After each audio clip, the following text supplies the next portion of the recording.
Before the beginning, God formed the universe and the earth. And the earth brought forth plants and animals. And from the animal grew the human. In the beginning, the human said, "Let there be good." And it was so. And the human saw the good and liked it. And he separated the good from the bad.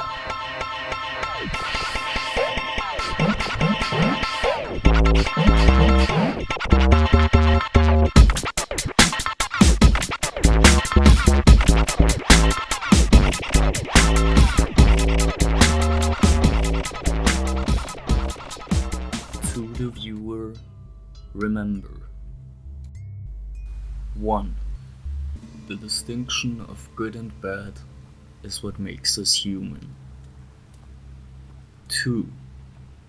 All humans are capable of good, and all humans are capable of evil, both to unimaginable extents. 3. Everyone makes themselves believe that what they're doing is the best they can do to produce the most good for themselves and their surroundings. 4.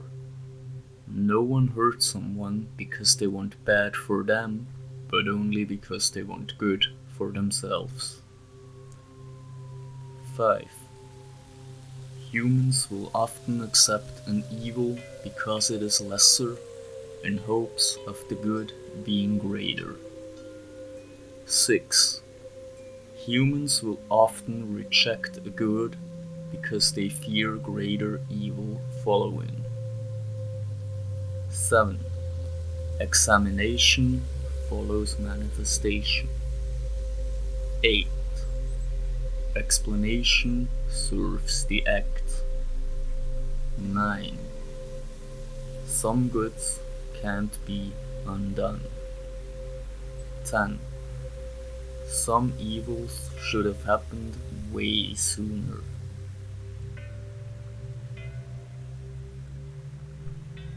The definition of evil is that which we wish to be extinguished. Every act of moral judgment is an act of attempted annihilation.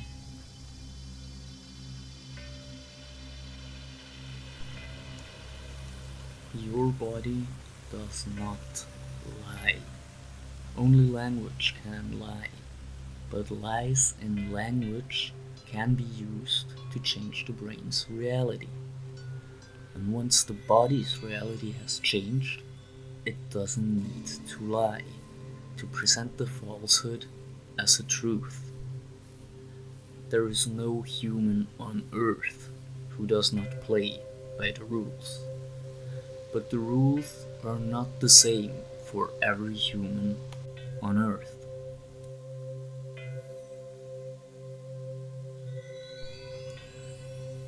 Manners, training, conditioning, education, indoctrination, even raising your own children are all terms for the same operation: imprinting behavior as belief until that belief produces the corresponding behavior. The operation is one operation. The words are different labels applied after the fact. Explanation serves the act. The exact same training is good or evil depending on who's naming it. I call this process inception. Yes, like the Christopher Nolan movie. Because it is essentially that process. Just instead of going layers deep into a person's dream to achieve that, it's a process with 4 components. Every successful inception needs a carrier, a payload, a method, and a somatic anchor. What do those things mean? Simple. The carrier is the packaging for the payload. Generally, text, speech, music, whatever. Stuff that is not the main point, but is there to hide the main point within it in a way that the main point is the thing that actually arrives in the receiver.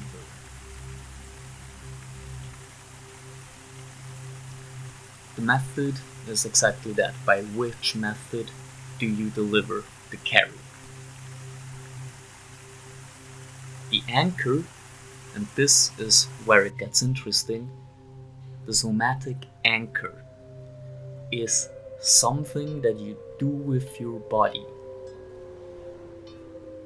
That can be a gesture, that can be a movement, that can be pretty much anything your body does. For example, flicking the page on a newspaper. It can be clapping in an auditorium. It can be everyone around you clapping, and therefore you clap, and therefore you believe that the person deserves applause. Even though you might not have believed so previously and might only be half-heartedly clapping, you are clapping now. Now, just because it happens once doesn't mean Inception has been successful. Generally, Inception will take multiple turns to fully get placed and locked inside the body. But this is the process of how all your supposed knowledge has been put into you. A payload has been put into a carrier, which has been delivered to you via a method, which at some point includes a somatic anchor.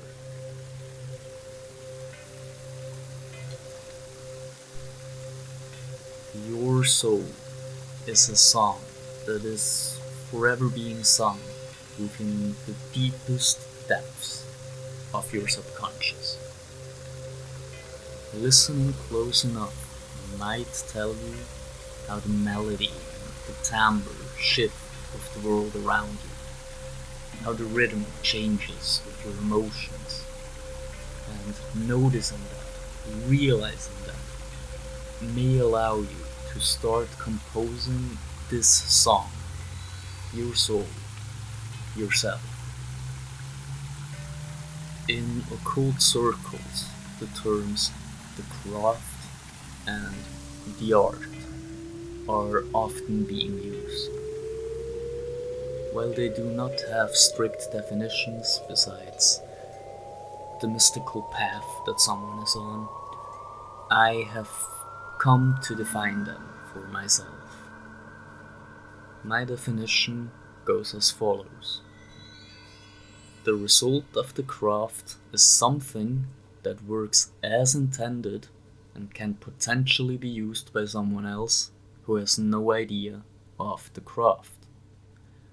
The result of the art is something that doesn't have a specified intended function and works in some way still. The craft is knowing that with 5 lines you can draw an upper arm, and the art is drawing a beautiful upper arm in 6 lines. There are 2 ways of changing the world: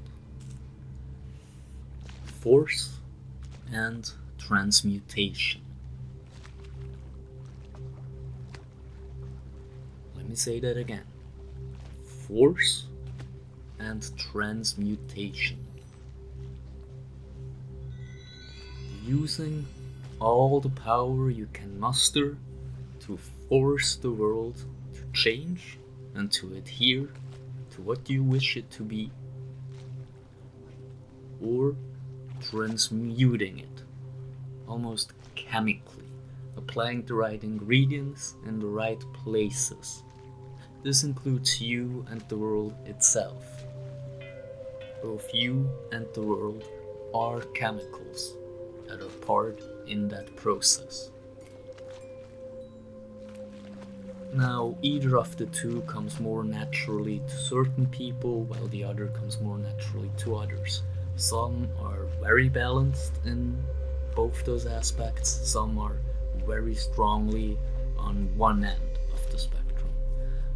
The classical distinction here, the pseudoscientific terms for this would be male and female energy, since men tend to have more force and women tend to have more transmutation. However, I would stay away from gendering those aspects, since there are men who have more transmutation, there are women who have more force, there are people going by any gender having any amount of combination of transmutation and force. In my opinion, sexual selection in humans is mostly based on that. People will search out partners which complement their percentages of transmutation and force. So someone with more force will generally try to find someone with more transmutation, someone with more transmutation will try to find someone with more force, someone who has roughly both in the same amounts will look for someone who has both roughly in the same amounts.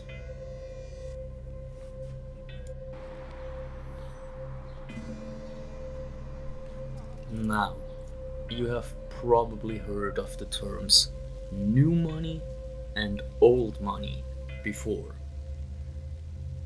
While they are often used pretty vaguely to describe someone who has either come into a lot of money recently or someone who has inherited generational wealth, there is something a little deeper to the whole conception of it. The way I would describe it is that new money is quantified, legible, countable, and transferable value in discrete units transferable, while old money, on the other hand, is structural position. It is the capacity to determine how value flows, rather than holding value itself. It's about relationships, obligations, institutional access, leverage, information asymmetry.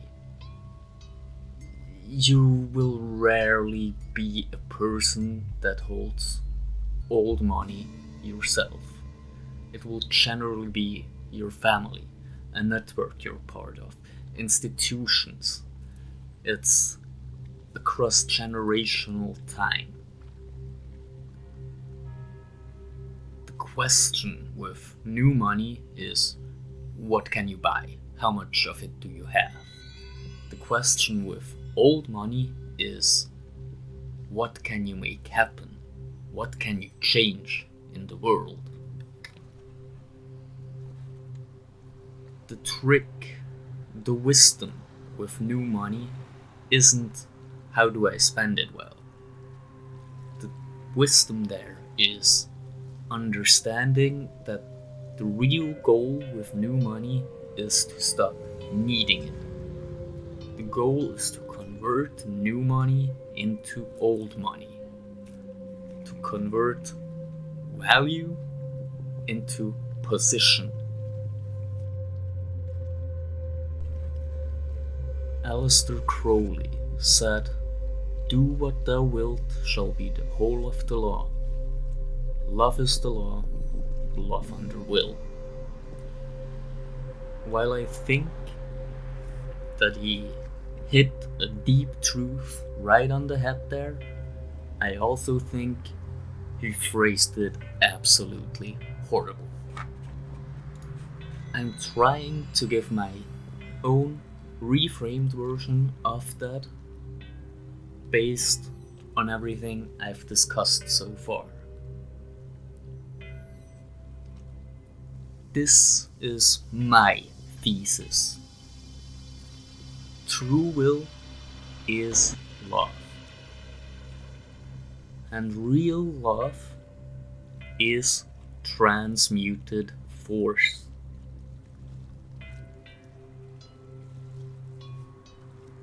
Finding your perfect combination of transmutation and force via de-incepting yourself, incepting yourself with your actual true values that you wish to live by, that will make you a being which acts in love at every point. Your will and acting with love won't be two different things that fight each other, but they will be one and the same. That is the goal.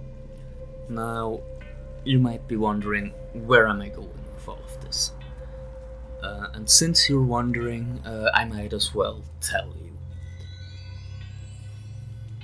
I'm going to tell you about 2 moves that are very important that you do.